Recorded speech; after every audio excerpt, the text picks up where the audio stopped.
Good morning, good afternoon, at syempre po magandang gabi po sa lahat po ng mga bisita at panauhin po natin dito po sa Papong TV. Mga kaibigan ko po dyan, mga patuloy pong nanonood, mga patuloy pong nakikinig sa atin. Maraming salamat po sa inyong lahat. Syempre po mga utol, kung bago po kayo sa ating channel, huwag niyo pong kalimutang mag-subscribe. Syempre po, paki-hit nyo na rin po yung notification bell dahil araw-araw naman po tayo nag-upload. Paki-like na rin po at paki-share naman po para naman po marating po natin yung mga kaibigan po natin na nais din po nating matulungan mga utol. Syempre po, bago tayo umusan mga kapatid, lagyan po muna natin ng patalastas. Ayun o.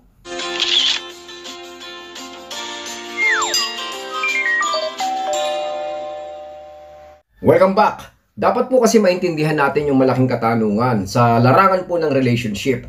Bakit nga ba ang mga babae napakatagal pong ma-inlove compare po sa ating mga lalaki? Ang isang katanungan pa nga po dyan is minsan kung kailan ka vocal, no? Kung kailan parang nauhulog ka na sa kanya, kung kailan lumalalim na yung inyong usapan. Isa pa dyan, kung kailan po kayo nagsabi ng I love you, dun pa po siya umiiwas. Compare dati, hindi naman, di ba? Mapapansin nyo, masyado siya malapit sa inyo, hindi po siya nagpo-pull away at lagi po siya nagre-reach out. Nung kayo po ay lumalim na, kung kailan kayo po ay nagtapat ng inyong mainit na pagmamahal sa kanya, dun pa po siya lumayo. Ano po ba yung mga dapat nating malaman kung bakit po nangyayari yung mga kapatid?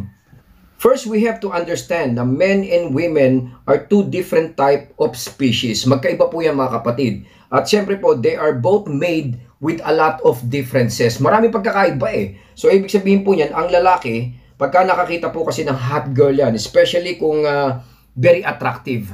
Alam niyo po, napakaraming namumuo kagad. Nandiyan na po yung instantly we imagine sticking everything na nasa atin sa kanya. Kumbaga parang gusto agad nating idikit kung ano man yung meron tayo.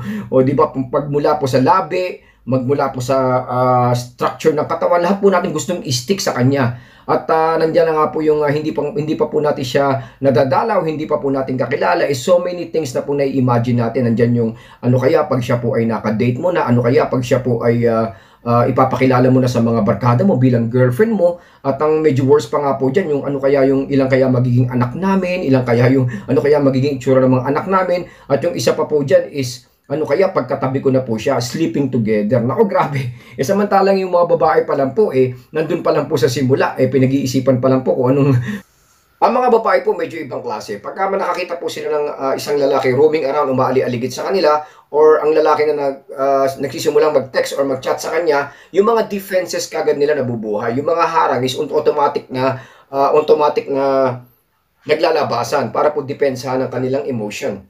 That's why you instantly ask for something they don't give. Kumbaga kaya nga po pag may hiningi po tayo, hindi kagad nila binibigay. And some of them kagad biglang nagno-no, kung napansin nyo.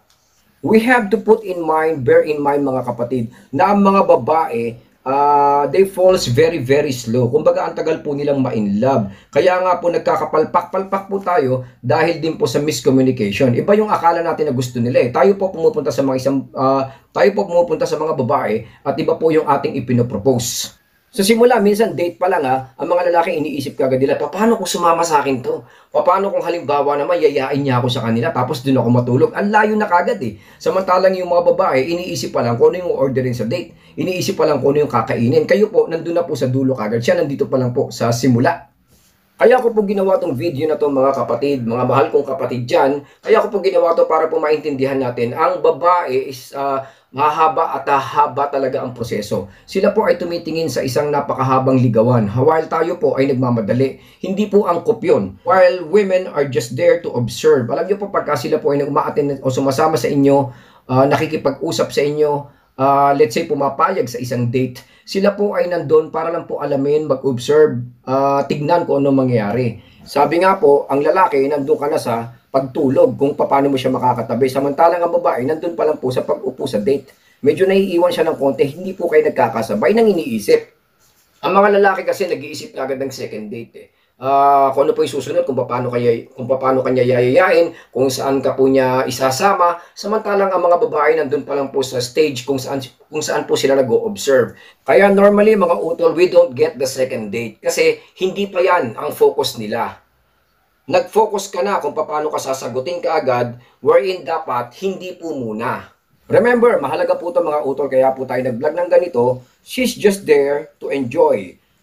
enjoyment lang po ang nasa isip niya. Samantalang tayo po, conflict of interest talaga eh. Dahil tayo, nandun kagad, first few dates or first few minutes na kasama natin siya, gusto kagad natin ang desisyon. Kailangan malaman kagad natin, kinukulit po natin. Kaya nga po, tayo po ay nagkakaroon ng conflict of interest at nauuwi po sa isang rejection. Mahalagang malaman muna natin kung ano po ba yung mga dahilan kung bakit ang tagal-tagal ng prosesyon, napakahaba ng ligawan or courtship, pero bakit ganun ang gusto ng mga kababaihan? Alamin po muna natin mga kapatid. Number one po mga kapatid, she wants to make sure. Kumbaga lagi po silang nasa safe side. Most women, or let's say all women's, they would always want to be on a safe position. It's an instinct. Hindi na po kailangan bigyan ng intro yan. Natural. Ganun po yung mga babae, mga kapatid. Meaning, she wanted to be sure na if ever she will allow her heart to progress, siguradong sigurado po siya sa kanyang pupuntahan, na hindi po siya maaagrabyado, na hindi po siya masasaktan, at unang-una, hindi po siya mapupunta sa isang control freak. Yung pa iniiwasan nila, yung mga taong parang control freak, na di po siya magagamit, at di po siya paglalaruan. Yan po yung mga binabantayan ng isang babae.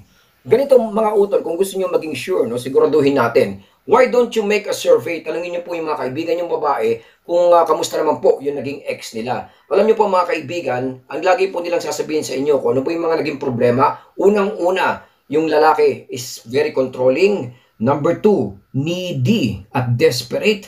Number 3, away kami ng away. Sigurado yung tatlong yan yung pinaka-basic aside from ng babae or may ginawang kasalanan. Yung tatlong yun po yung madalas, siguro let's say about 90 or 85% na yun po ang cause at yun po ang nagiging problema ng isang relationship. Kaya po naghihiwalay. Kaya nga po, nilagay na po nila sa isip nila na if ever na magkaroon po sila ng another chance na umibig ulit, they will take it so slow and they will not allow it to be very, very quickly. Hindi na po sila papayag na gano'n kasi kailangan po nilang pag-isipan at kailangan po nilang paghandaan.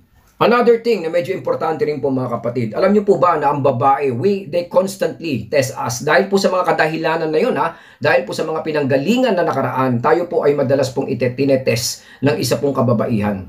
Looking for any signs na pwedeng ayawan nila. Ito po yung mga kamalian na akala natin wala lang po. Hindi natin masyado pong iniintindi. Isa na po dyan, yung needy. Nako, pagka tayo po ay needy, konting-konti lang nung pagiging needy, masyadong sensitive na po sila dyan. Yun po ay isang malaking seloso. Nako mga utol, pagka tayo po ay medyo nagsiselos ng konti, kaya nga po binabanggit ko, wag nating babanggitin yung mga bagay-bagay na against dun sa karibal natin. Siya po ay kunyari umalis nung kahapon, tapos alam niyo po na nakita sila nung isang nanliligaw sa kanyang guy. Di pa po masyado po tayong tawag dito, masyado tayong interesado no. Sasabihin natin, anong oras ka umuwi? Kumain ba kayo sa labas? Anong kinain nyo? Ano masabi niya? Pagka ganun po masyado po tayong nahahalata na tayo po may konting jealousy at hindi po maganda yun sa isang banda. Hindi po maganda. Demanding. Naku, isa pa po yung mga demanding na yan dahil isang binabantayan din po nila yan. Sabi ko nga po, akala natin baliwala sa atin. Pero to be honest, nanggaling po sila sa ganyang klaseng relasyon probably, galing po sa kanilang ex. Kaya masyado po silang binabantayan, masyado po silang tawag dito, alert sa mga ganyang klase ng ugali ng lalaki. Ito kapatid, ipapaliwanag ko mabuti. Dahil akala po natin kasi wala lang kwenta. Madalas pong ginagawa natin, di ba po, pag tayo dumadalaw, tapos napapansin po natin na siya po may maikling shorts. Example lang naman po, halimbawa may maikling shorts siya, o kaya naka-backless siya, or something na medyo naka-reveal yung kanyang katawan. Alam niyo po, di ba, minsan meron tayong arte, yung mga boys na, uy, huwag ka magbibihis ng ganyan, ingat ka. Tapos palit ka muna ng damit, di ba? Pretending na we are very, very, very caring sa kanya, na iniisip po natin magandang bagay dahil ibig sabihin pinoprotektahan natin siya. Siya po ay binabantayan natin yung kanyang gano'n, ay we don't really allow it. Alam niyo po sa isang banda, hindi pala maganda yun. Akala po natin maganda kasi iniisip po ng babae na someday or probably isa po kayong controlling guy na parang ko-controlling niyo siya. Alam niyo po hindi po maganda yon. Para sa kanya, you appear to be controlling her. Isa na naman pong yun. Hindi po maganda mga kapatid. Sana po by this point ng video natin naiintindihan nyo na po kung bakit ang babae ay medyo matagal pong ligawan. Kaya wag po nating mamadaliin. Importante po kasing alam natin kung saan po tayo papasok. Hindi po yung tayo po yung naguguluhan at nag-iisip na bakit ang tagal-tagal. Siguro talagang dinidelay niya o sigurado baka wala po siyang gusto sa akin. Hindi po ganoon. May mga bagay po tayo na dapat unawain tulad po nito. May mga kilala po ako na babae na sadyang tinatagalan. Kasi nga po dahil dun sa mga katagang pagka pinaghirapan, matagal mawala. At pagka nakuha mo ng ganun-ganun lang, mabilis mawawala. O, di ba ganun po? Kaya nga po sila po ay very careful sa mga ganyang klaseng sitwasyon. And also, kapatid, pakitandaan, they also wanted to make sure, they also wanted to check kung ikaw ay isang klase ng needy. Minsan nga, rejected pa just to know on how you will respond. Minsan tinabasted, minsan binabasted pa po talaga tayo para malaman lang po kung ano po yung next na ipapakita nyo. Dahil nga po, you might display a needy person, depressed person, instead of displaying a strong character. Kunyari, bibigyan pa nga po kayo ng another chance yan, di ba? Pag kayo po ay nakitaan niya na kayo po ay karapat-dapat, meron po kayong positibong pananaw, sasabihin pa niya, o sige, bigyan na lang uli kita ng chance, sige, balik ka bukas. Pero actually, tinitignan lang po kayo, tinetest lang po tayo. So, sinasabi ko nga po, by this point, dapat naintindihan nyo na po kung bakit po matagal at talagang pinag-iisip pa po ng kababaihan ang ating po mga proposal. Kaya nga po sabi ko sa inyo, relationship po ang ating inaalok, hindi po simple date. Siyempre po sa ating kasi parang okay, strike anywhere po kasi ang mga lalaki kung tawagin I'm not saying everybody, pero binibigyan ko lang po ng linaw at magandang pananaw para po maintindihan po natin kung bakit po nila ginagawa yun. Para po at the same time, para po by that time pala, kung tayo po ipapasok sa relationship at manliligaw po tayo, alam po natin kung saan po tayo dadaan papunta po sa kanya. Tandaan po natin, based on study, na ang isang ligawan po, normally, aabutin po talaga ng mga about 6 to 7 weeks. Yung po yung standard, 6 to 7 weeks. Na kung ano pa po, meron pa pong chance na humaba kung kayo po ay gagawa po ng mali. Kung nagmamadali ka naman po, let's say 2 to 4 days, kuha na po yan. Pero ang sagot po is probably no. O, di ba? Ano pong gusto natin? Di ba? Kasi kadalasan po kasi gusto natin ng sagot kagad. 2-3 days, 1 week, ang naiinip na po tayo. Then kailangan na po natin ng sagot. Yes, may makukuha tayong sagot. Pero baka po ma-reject po tayo. Unless natiisin na lang po natin at pag-aralan natin mabuti, have fun, bigyan po natin siya ng kasiyahan within 3 to 4 weeks. Or let's say more pa nga po, around 6 to 7 weeks. Okay pa po yung kapatid. Basta po, sigurado po tayo. So ngayon naiintindihan na po natin na ang babae po talaga, pag niligawan po natin, it will take us a lot of time. Kaya nga po sinabi ko before, na ang babae po, it takes time for them to develop. Sabi ko nga na, de-develop po sila over time. Kaya kung tayo po ay laging madalas po sa kanila, halimbawa, lagi tayo nagpupunta, lagi tayo nagte-text, naku, nadidelay pa po ng konti yun. Dahil nga sabi ko, ang pagmamahal po ng isang babae ay tumitigil at nahuhol kung tayo po ay laging katabi niya. Bakit po? Nade-develop po yun at umuusad kung kayo po ay wala. Kung kayo po ay namimiss niya. Kung kayo po ay hinahanap niya. She will start to miss you. Kaya nga po kung dikit tayo ng dikit, lapit tayo ng lapit, dalaw tayo ng dalaw mga utol, naku po, nahihinto pa po yun at lalo pong tumatagal yung ating panliligaw. Sabi ko nga po, minsan kasi may lumalapit sa akin, sinasabi nila, Papong, na-reject po ako. Baka ka po na-reject kasi po kapatid, baka po nagmadali ka.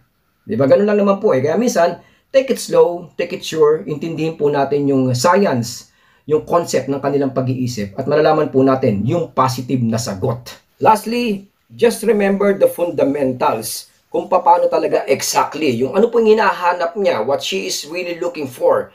Hindi yung kailangan mo. Yung kailangan po niya ang ating pag-isipan, bigyan ng pansin, hindi po yung ating needs, hindi po tayo ang masusunod sa mga bagay-bagay. Although, we don't need to comply every time. Pero meron po kasing mga bagay-bagay na mga fundamentals na siya po ay nilalatag, so dapat po alam natin yon.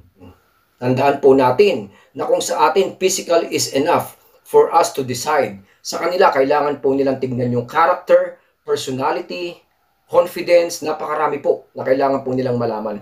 So dapat po naintindihan na po natin mga kapatid. So hanggang dito na lang po tayo mga utol. Salamat po sa mga nanonood at tumatangkilik po ng Papong TV. Maraming salamat po. Siyempre po mag-ingat po tayo lagi dahil po grabe na po talaga yung pandemic ngayon. Ingatan po natin ang ating mga mahal sa buhay. Thank you po, Papong TV.